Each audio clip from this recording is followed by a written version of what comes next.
Lero ndabwera ndi nkhani yake yokhuzana ndi mtsikana uyu. Mtsikana ameneyu dzina lake ndi Edina. Edina amachokera ku Malingunde komanso adawa. Ada amenewa dzina lawo ndi Lawrence. Lawrence amachokeranso ku Malingunde. Anthu ali banja koma anthu onsewa aphedwa. Okuphawo kukhala mayi ake Lawrence amene ali apongozi a Edina. Omwe ndi mmene zilili. Edina ndi Lawrence anali pa chibwenzi. Apanga chibwenzi kwa nthawi yayitali kenako anakwatirana. Atakwatirana ankakhala kulendi. Ndakhala kulendi kuja kenako Lawrence anapanga chiganizo chokuti azikakhala kwawo kumene kuli masitena ake kuti azikathandizanso makolo ake mzinanzina pafupi chifukwa makolo ake ndi akulu. Anapita ku nyumba kuja anayamba kukhala mu nyumba yawo komanso mayi ake a Lawrence amakhala mu nyumba yawo. Nde Edina anayamba kupanga bizinesi pakhomo paja. Nde bizinesi yake imayenda. Nde mayi ake a Lawrence sizinaonekere bwino, anali ndi nsanje pang'ono chifukwa choti maganizo amenewa iwowa analibe. Koma ataona zoti Edina akupanga bizinesi kuyenda, anakhala maganizo aja kuti anakapanga bizinesi imeneyi ndi iwowo poyamba. Komano anazivomereza. Nde akamapempha zinthu Lawrence ankawapasa, ngati alibe ankawauza zakuti ndilibe. Ndakhala kwa nthawi yayitali nde mayi ake aja ankapanga kompeya kalekale. Akampempha chinthu Lawrence ankawapasa ndipo ankawapasa zambiri. Ndakuti mapasidwe a Lawrence anasintha atakwatirana ndi Edina. Sankawapasa zinthu ngati kalekale. Sankawasamalira ngati kalekale. Mayi ake a Lawrence anaona zakuti zonsezi zikuchitika chifukwa cha Edina. Chifukwa choti chikwatireni Edina zinthu zinasintha, samawathandiza ngati kalekale. Nde anapanga pulani yofuna kuthana ndi Edina. Nde Lawrence ntchito yake inali yaulonda. Amapita kulonda usiku. Nde tsiku limenelo anapita kulonda kuja. Atapita kulonda kuja sankamva bwino anabwerera. Atabwerera anapita ku nyumba. Atapita ku nyumba kuja anagona. Nde mayi ake aja anazuka usiku ndi petulo wawo. Kuyiwaza nyumba ija, monga mukudziwa ku Malingunde nyumba zawo ndi zaudzu.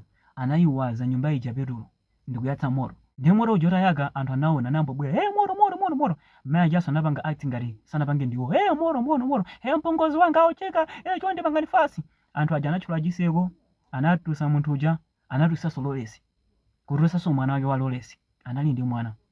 Nde mayi aja anali odabwa, ndaphaso ndani mwana wanga.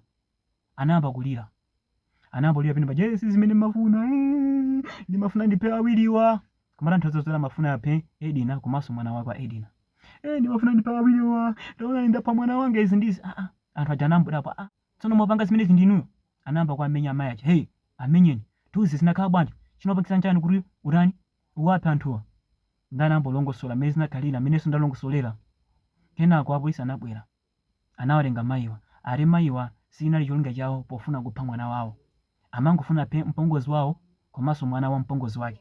Nde ndabwera ndi nkhani imeneyi ndi cholinga choti atsikana ena ake mutengepo phunziro. Atsikana, azimayi, ngati apongozi anu amba kukuonani ndi diso ili, chonde awuzeni amuna anu tiyetisunde tikakhale pena pake. Chifukwa chakuti azipongoziwa akamakumana ndi mavuto ndi ana awo, mwina apempha zinthu zija sanapereke, amati ukupangisa ndiweyo. Ngakhale zinthu zonse zikukhuza, amati ukupangisa ndiwe. Ulo akhale alibe, kaya iwe akupeze kukudya mwina kanyama, iwe azidya nkhwani, amati ukupangisa ndiwe. Chifukwa chake mwanayo sakwathandiza ndani? Makolo ake. Mumaziwa nthawi imafika yoti nawenso upangise golo la ana ako. Nde mmene umathandizira kalekale makolo ako umachepesa fero ukupanganso golo la ana ako. Ndiso ngamangopeza ndalama wangu athandiza makolo ako. Nde makolo ena ake omvetsetsa amamvetsetsa zoti mwanayonso ali ndi ana. Anawo afuna tsogolo. Amamvetsetsa. Pamene apasako amavomereza. Nde pali ena ake fero mwina kalekalero ankapasa ndalama zambiri ndi anakukwatira iweyo. Akwapasa ndalama zochepa amati ukupangisa ndiwe. Kuyiwala zoti mwanayo apanganso tsogolo la ana ake. Mukundiva kapenepa? Ndizo zotsatira zake amapanga chipongwe iweyo, osati mwana wawoyo. Komanso makolo kumakhala omvetsetsa. Ngati mwana wanu wopasa ndi kena kake kumathokoza osamapanga kompeya ndi kalekale. Fayoti kalekalero anali osakwatira. Pano ndi okwatira. Ndi amafunanso apangenso tsogolo la ana ake. Ndi kumamvetsetsa taoni ina mayiwa. Kulimba mtima chotani kofika kupha munthu chifukwa cha thandizo. Ndizo zotsatira zake aphisanso mwana wawo.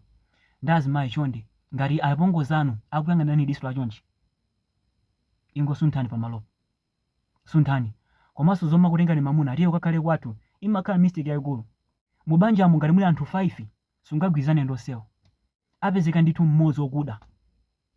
Ndio makhala pa risk for iweyo ndi ongobwera ku nyumbako. Ndi bwino ngati mwakwatira mkazi ngati mulibe malo pitani kulendi. Osamapirisa kwa makolo anu. Ngati kwa makolo anu kuja kuli nyumba ina yake ikani walendi ndalama zija mukamalandira muzipita kulendiko. Chifukwa choti azimayi ambiri amakumana ndi zokhoma. Akuphedwa ndi azipongo zawo chifukwa cha zinthu ngati zimenezi. Sanje ndakuluakulu chonde chepesani chitidwe mmenewo. Ngati mwakwatira mtekeni mkazi wanu pitani kulendi ngati mulibe malo. Ngati muli ndi malo zapopo ero azifumu nkhani imene nabwera nayo lero ndi imeneyi.